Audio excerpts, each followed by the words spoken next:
सांगली ताळ्यावर भेळ कुठे खायची? काय होई पोरं, भेळवर आणि पाणीपुरीवर तुटूनच पडल्यात की. अहो गाड्यावर तर तुफान गर्दी होती. सांगलीच्या गणपती पेठ मध्ये श्रीराम हॉटेल पशी रेट पण अगदी रिझनेबल आहेत. सगळे 40 आणि 50 रुपये. आता स्पेशल भेळपुरी तयार व्हायला घट्ट असा चिंचेचा गोड कोळ शिरमोऱ्यामध्ये टाकलेला आहे. पाणीपुरीमध्ये सुद्धा गोड पाणी आणि तिखट पाण्याचं प्रमाण अगदी व्यवस्थित जमलेलं आहे. मस्तपैकी वरनं भेळ टाकलेली आहे आणि आता भेळपुरी तयार झालेली आहे. भरपूर शेव घातली जाते वरनं आणि 2 मिरच्या सुद्धा लावलेल्या आहेत. एक नंबर क्वालिटी.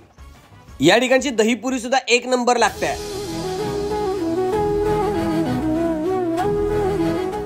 आता आलेला आहे जम्बो दहीवडा. त्यावर घट्ट आणि गोड दही घातलं जात आहे अगदी भरपूर.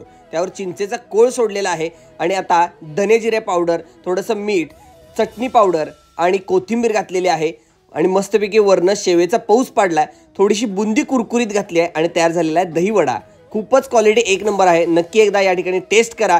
आणि हे दादा आहेत ते खूप छान गोड बोलतात सगळ्यांशी आणि छान गोड भेळ सुद्धा देतात. काय दही वडा खायला येणार ना? नक्की या. वेगवेगळे भारी स्पॉट दाखवतो मित्रांनो, दादांनो, ताईंनो, अक्कांनो. खरं फॉलो करा रे.